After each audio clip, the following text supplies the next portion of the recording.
Bonjour à tous les amis, bienvenue dans ce troisième épisode de nos petits vlogs aux Pays-Bas. Adrien il arrive ce soir, donc on va aller faire des petites courses. On se rend donc au magasin Dirk, je sais pas comment on dit. On va aller faire quelques petites courses là-bas et puis je vais vous montrer tout ça.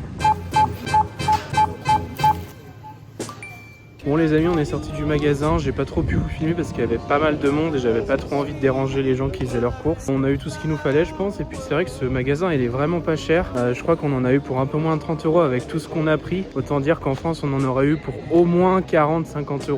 Donc franchement ce magasin il est pas mal, je pense qu'on va officiellement faire nos courses ici maintenant, donc on rentre à la maison. Je sais pas du tout quand est-ce que cet épisode sortira parce que je sais pas combien de temps ça va prendre avant qu'on ait assez de contenu pour un épisode. Ce qui est sûr c'est que cet épisode sera sans doute un peu plus posé que le dernier parce que on va moins visiter, même si on retourne à Amsterdam demain avec Adrien. Bon les amis, on est dans le bus en direction d'Amsterdam.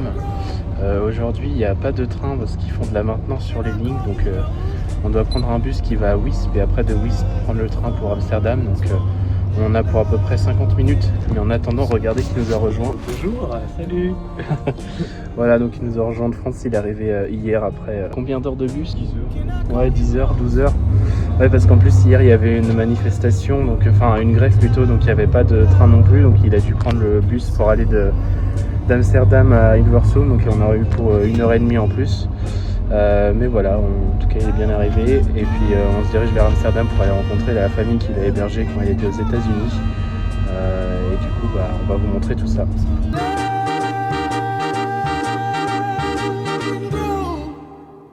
Bon les amis, on est arrivé à Amsterdam sous la pluie, encore une fois, on n'a pas de chance, mais bon, on se dirige du coup vers l'hôtel de la famille américaine d'Adrien. On va prendre un petit brunch ensemble, histoire de se rencontrer, ça va être cool. Bon voilà la première assiette du buffet, avec Lilith qui se régale, voilà, et les autres sont partis chercher à manger aussi. Avant de rencontrer Cathy et Howard, je savais que je voulais d'une façon ou d'une autre retranscrire cette rencontre dans cette vidéo, mais je savais pas trop comment faire. Sauf que après qu'on ait pris le petit déj ensemble, on s'est posé dans le hall de l'hôtel et on a commencé à discuter. Et c'est là que j'ai décidé de sortir ma caméra et de les filmer en leur posant quelques questions sur ce qu'ils pensaient de l'Europe. Je voulais donc remercier Cathy et Howard pour avoir joué le jeu de l'interview avec moi, et puis m'excuser aussi pour la qualité du son qui est pas terrible. Comme on était dans le hall de l'hôtel, il y avait de la musique et pas mal de discussions autour. J'ai essayé de réduire ça à un maximum avec l'intelligence artificielle, mais forcément ça a impacté la qualité de la discussion principale. Donc je m'en excuse par avance, je pense quand même avoir fait le maximum pour avoir une qualité, on va dire, passable pour l'audio. Je ferai plus attention dans les prochaines interviews s'il y en a, mais en tout cas voilà, je vous laisse écouter tout ça, c'était très très intéressant.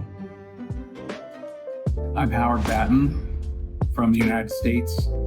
I'm Kathy Batten from the United States.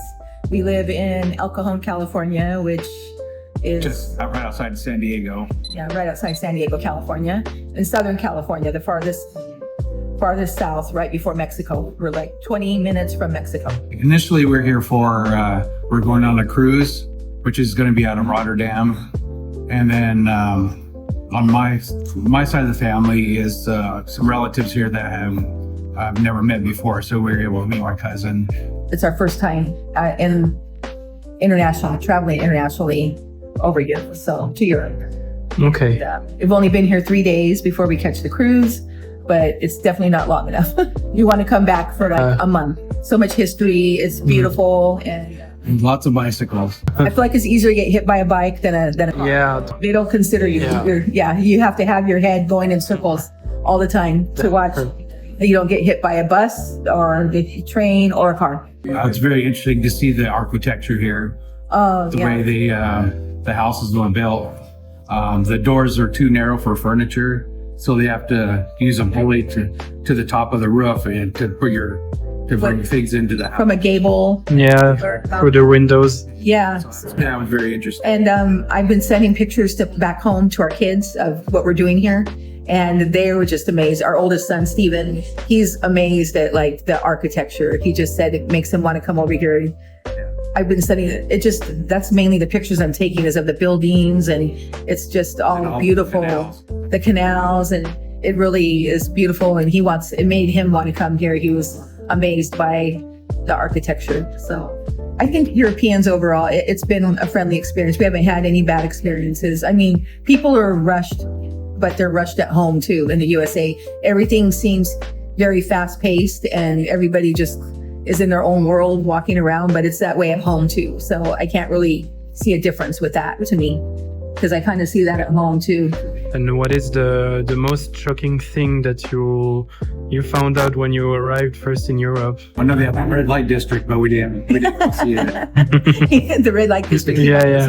When we arrived, I don't know. I think just to me, being in a foreign country and not being able to read the signage and not just feeling, now I kind of look at it from the perspective of the students, because we've had lots of international students for the last 10 years. Alors, j'interromps la vidéo quelques secondes parce qu'il est important de vous donner un petit peu de contexte pour comprendre cette séquence. En fait, ce que font Cathy et Howard aux États-Unis, c'est simplement être famille d'accueil professionnel. C'est-à-dire qu'ils reçoivent des étudiants étrangers de partout dans le monde pour la durée de leurs études aux États-Unis. Ça peut aller de quelques semaines à plusieurs mois, comme ce fut le cas pour Adrien. Et donc ce qu'essaie de vous expliquer Cathy dans cette séquence, c'est qu'elle est désormais capable de comprendre ce que les étudiants ressentent lorsqu'ils arrivent aux États-Unis pour la première fois. Bah oui, parce que pour Howard et Cathy, c'est la première fois qu'ils quittent les États-Unis pour aller dans un pays dans lequel ils ne parlent pas la langue. Bref, je vous laisse continuer avec l'interview et on se revoit plus tard. And now I can kind of understand what they're going through when they come visit us. It's a different world. You can't understand the signage. Yes, a lot of people speak English though here too, so it's easy to find somebody to ask something. People have been very helpful. Sometimes I've just been standing there looking around. They'll like, "Do you need help?" And they'll help us. But the most shocking thing I think was that even though marijuana is legal at home, like I said, it was funny because the first thing I did was get here and ask, "Where's the nearest coffee house?" And I was really asking for, to go have marijuana. It wasn't what I was looking for. I wanted a cup of coffee. Bon, encore une fois, je suis désolé, je vous interromps, mais il y a besoin aussi d'un peu de contexte pour cette séquence. Comme vous le savez certainement, aux Pays-Bas, le cannabis est légalisé. Il y a donc des magasins qui vendent de la fleur de cannabis un peu partout aux Pays-Bas. Ces magasins, ils les appellent des coffee shops. Et donc vous le voyez arriver, lorsque Cathy est arrivée aux États-Unis, elle a demandé à la réception de son hôtel où est-ce qu'elle pouvait trouver un coffee shop, ne sachant pas alors que ce qu'elle demandait vraiment, c'était un magasin de cannabis. Il faut savoir que quand on est arrivé aux Pays-Bas, ça nous est arrivé aussi. On voulait prendre un café, on est rentré dans un coffee shop sans savoir qu'on rentrait dans un magasin de cannabis. Évidemment, on a tout de suite compris de quoi il s'agissait puisque déjà il y avait l'odeur et puis même sur les murs il y avait plein de fleurs de cannabis un peu partout, donc on est ressorti directement, mais bon, c'était pour la petite anecdote. Donc maintenant vous le savez, si vous venez un jour aux Pays-Bas et que vous avez envie de boire un café, il faut simplement demander un café. Et oui, ça se dit comme en français là-bas, donc vous prenez pas la tête. Bon allez, cette fois promis, je vous laisse finir l'interview tranquillement. Another that just came to mind about, not shocking, but which is very different than at home, are like tips. They don't expect tips here. And at home, you could just say, "Can I buy this stick of gum?" And they're going to turn around and ask for a tip. They give you the thing on the machine, they flip it around and want you to give them a tip. Where here, where you have to say like, "Wait, we want to tip you." The other day, I just rung it up, and then he said, "Well, where do I put the tip?" When we bought the he was shocked. Yeah, and they just ask how much I want to give. Yeah, but they don't expect it. When we were at the restaurant with cousin, she was really shocked that the waitress, she didn't. And she called in one of her coworkers in Dutch, of course, saying it in Dutch, but she came out and they were like, "Oh, thank you so much." She said they normally don't get tips at that restaurant, or she was shocked that we tipped her. Overall, it's been a good experience for us, and because sometimes there's a connotation that Europeans can be more rude. I haven't experienced it yet. Knock on wood, we say that meaning so far. But yeah, I can actually say I just feel like now I know how my students feel when they come to the USA, because it's very different. Could you explain what you're doing in America, welcoming students in your house for the time of their studies in San Diego? Well, I've always liked doing it because I thought of our son when they went to school. I mean, it wasn't internationally. They only went up to Seattle and he lived with a family.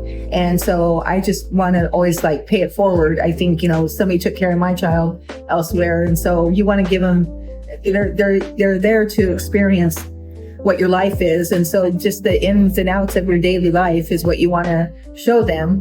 They're there for that experience. And you just always like to, Adrian can attest, that we just want to include in whatever they'll do. But I think some students don't want to be, they want to be in your home, but they don't want to go camping with us. They don't want to go to the theme parks, or they just like to go find restaurants and go party with their own friends from school. So everybody's different, but you just want to ask them always. We always want to include them and give them a chance. Do you want to come with us and do this? So they can experience all the different things that we do. So from camping to just going to a friend's house for dinner, or going to somebody's house for a barbecue, going to a baseball game. Store too. And we'll take them to the international store, especially the Asians, because they like to make their own food sometimes and they miss their food from home. And Adrian was really easy. He would try whatever. And we have another student right now. He'll eat what he just loves American food, whatever you make. But everybody, some of them aren't willing to try certain things. And I'm not going to take offense anymore, because there's certain things I wouldn't try here either. So wherever you are, you might not like it. But we just try and incorporate them into our culture, teach them, show them what we do, introduce them to our friends and family so they can see what kind of people we are and what, how we live, and just a normal life of an American, so that they can experience it. And so what have you learned from all those students coming to your place? I've learned a lot about different cultures, for sure. Yeah. All of their different cultures, all of their different ways. Just a little idiosyncrasies of certain people, and some are more than others, too. And I think that Americans compared to international students, I think international people are way more minimalist than us. For sure. Yeah, I just think everything's in small quantities, small everything compared to us. They don't like to waste. They just, I never understood why. This is kind of a shock, but small towels, like a little towel. Every student that's come to our house, we give them our regular towels, and they won't use them. They'll just use these little towels that they bring them there.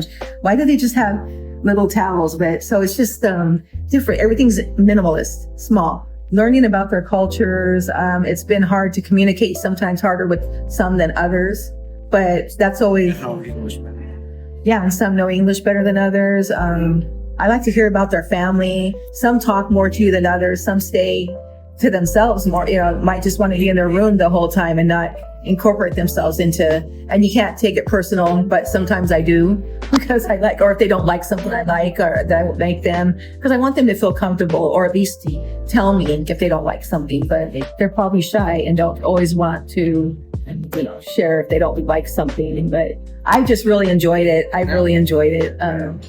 From everywhere, just seeing the differences so we've had China, Japan, Korea, France, Italy, Spain. When we get home, we're going to have a couple students from Spain. Just like 3 weeks, but that's always fun. And then the age groups are always different. I think I enjoy college age kids more than younger kids. Mm-hmm. The younger, they're still, it's good, but you don't have to be as worried about them because they're underage versus if it's a college age. We keep in contact with most of our students via Facebook, mostly like just Facebook or Messenger. I think that's it. Any other questions? No, I think it's pretty good. Yeah, thank you so much. I hope you enjoy your stay. Yeah, thank you. Great, thank you. I want to come back already. Bon voilà les amis, on est du coup sortis de l'hôtel. Franchement c'était très très cool, c'était une très bonne découverte humaine. J'espère que vous avez bien kiffé la petite interview. Donc là on se dirige vers le Palais des Dames, je sais pas du tout comment le prononcer, mais vous l'avez déjà vu dans le dernier épisode normalement. Puis comme ça on va pouvoir montrer ça à Adrien, puis après on va aller faire un petit musée, Reichstag Museum je crois, le plus grand musée d'Amsterdam. Donc on va aller faire ça, puis je vais vous montrer tout ça. Un petit mot peut-être? Bah oui, donc là on sort de l'hôtel et on a vu ma famille américaine. Donc voilà, c'était génial, ça fait plusieurs mois, plus de 5 mois que je les avais pas vus. Donc là ils sont repartis dans le nord de l'Europe, en Norvège, dans un bateau là pour une semaine ou 2.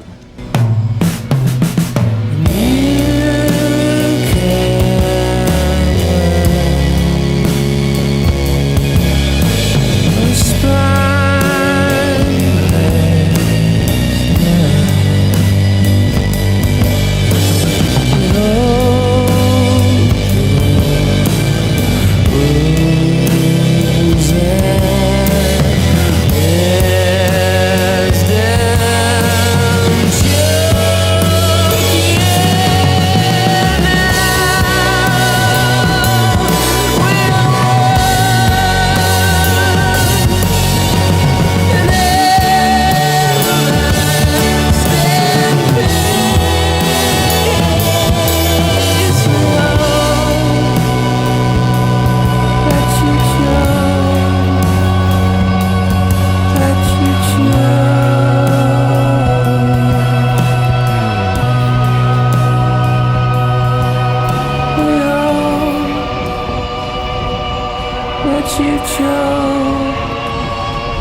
chose,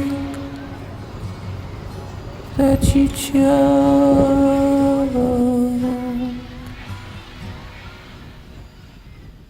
Du coup, il n'y avait pas de place dans le musée avant 14h, donc on a profité pour faire une petite balade dans les alentours. Franchement, c'est vraiment joli.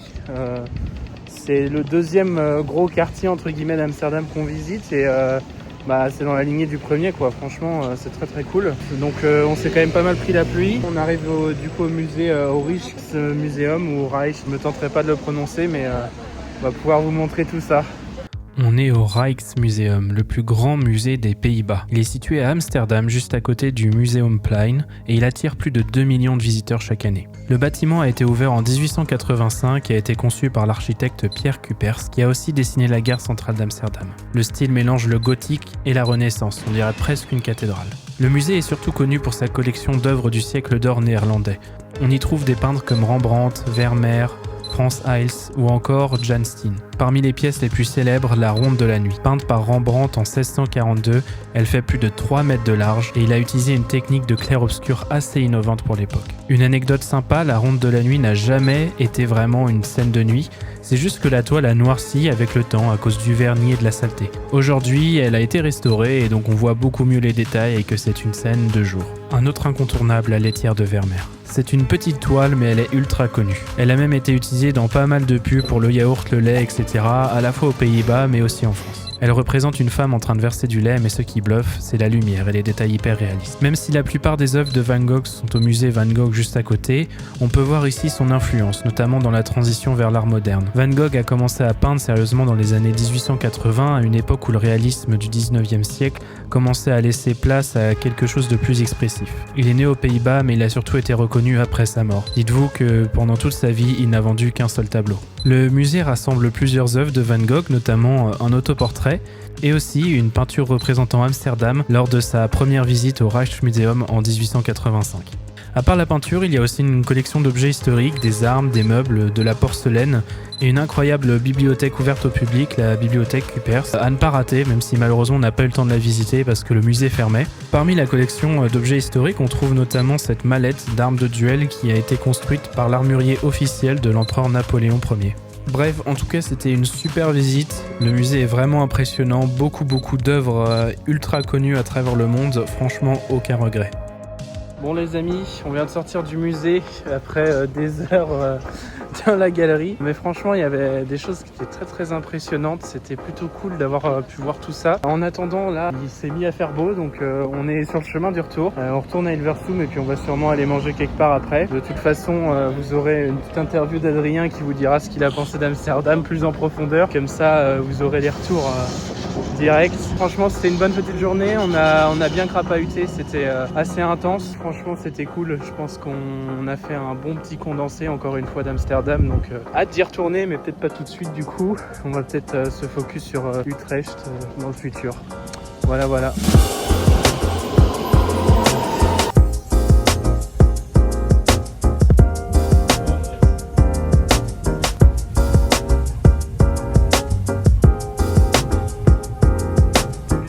Bon, on est bien arrivé à Hilversum. Comme vous le voyez, on continue notre découverte de la gastronomie locale. On profite bien. Bon les amis, on est dimanche. Le petit Adrien est toujours ici avec Lilith. On se fait un petit brunch parce que c'était pas assez hier. Voilà. Donc encore une fois la gastronomie locale. C'était une journée bien fatigante hier, donc on a dormi assez tard. Là, il doit être 13h je pense. Je sais même pas. 13h30. 13h30, ben putain, une bonne journée encore. Alors les amis, on se retrouve du coup un peu plus tard dans la journée. On a bien mangé, on s'est un peu empaffé dans le canapé après. On a regardé France-Allemagne, donc c'était plutôt cool. En plus on a gagné, donc quoi dire de mieux. On se balade un peu dans Hilversum pour montrer un peu à Adrien les environs, parce que c'est vrai qu'il n'avait pas encore vu. Et puis après on retourne au ciné. On n'oublie pas le pass qu'il faut rentabiliser. On ira voir donc Ballerina, donc qui est un spin-off de John Wick.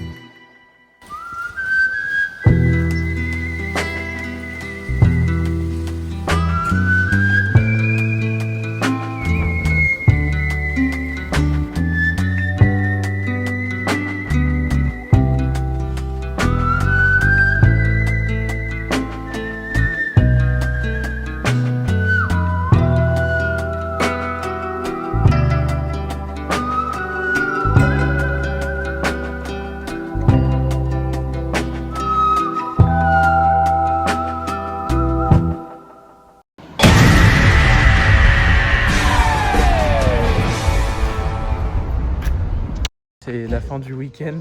On ramène Adrien à la gare. Bon, cette fois il a de la chance, il peut prendre le train pour aller à Amsterdam, donc il va pas se taper 1h30 de bus en plus. Puis après il enchaîne sur 10 heures de bus, Environ, ouais, direction Paris, et puis un autre train pour rentrer à Laval, donc ça va être un long voyage. Alors dis-nous tout, qu'est-ce que t'as pensé des Pays-Bas, d'Amsterdam, Hilversum, tout ça? Bah écoutez, Amsterdam c'est ma première ville intra-européenne hors des villes françaises. Et je dois dire que les 12 heures de bus ont largement valu le coup. J'ai pu retrouver le lendemain que je suis arrivé ma famille américaine qui m'a hébergé pendant 6 mois. Et en même temps mes copains avec qui j'ai grandi au collège et puis on fait les mêmes études ensemble. Et je dois dire qu'aussi l'ambiance d'Amsterdam est vraiment très sympa. L'architecture vraiment déboussolant par rapport à Nantes ou même à Laval, les villes classiques en France. J'aime beaucoup aussi l'esprit de vélo parce que j'adore le vélo. À Nantes et même à Laval, et le fait que le vélo avait la priorité partout, ça c'est mon motivation. Et voilà, je reviens parce que j'ai même pas fait de vélo, figurez-vous. Dans la ville du vélo, j'ai pas fait de vélo. Donc c'est dommage. Tester comme ces pistes cyclables, c'est la circulation en vélo dans cette ville. C'est très sympa au niveau de l'architecture et puis l'ambiance qui est mise dans la ville. Il y avait pas beaucoup de monde quand on est venu, donc c'était agréable de marcher dans la rue, il n'y avait pas de problème à ce niveau-là. Parfait, donc un bon voyage. Oui. Et puis j'avais des hôtes extraordinaires qui m'ont quand même bien aidé. Sans eux, ça aurait été complètement différent. La visite, tout ça, les restaurants, donc voilà. Avec grand plaisir. Bon nous voilà à la gare sur ces derniers mots. Merci à toi Adrien en tout cas, j'espère que ça t'a plu et puis on se retrouvera bientôt. Yes. Bon les amis, ceci conclut la fin de ce 3e épisode de nos vlogs aux Pays-Bas. Donc c'était un week-end plutôt intense. Je tenais encore une fois à remercier Adrien d'être venu jusqu'ici. Franchement c'était vraiment cool. Puis aussi Cathy et Howard qui ont joué le jeu de l'interview samedi. Et puis voilà, je pense qu'on se retrouvera dès la semaine prochaine pour le 4e épisode. Normalement on doit se rendre à Utrecht samedi prochain parce que Lyd va y rencontrer une amie et puis moi je vais pouvoir visiter de mon côté. On a grande hâte parce qu'on a entendu beaucoup de bien sur cette ville. Certains disent même que c'est mieux qu'Amsterdam en termes d'architecture, etc. Donc on verra tout ça et puis en attendant je filmerai sûrement 2-3 trucs pendant la semaine s'il se passe des choses. Bref, comme d'habitude, je vais pas prendre plus de votre temps, je vous souhaite tout le meilleur, à bientôt.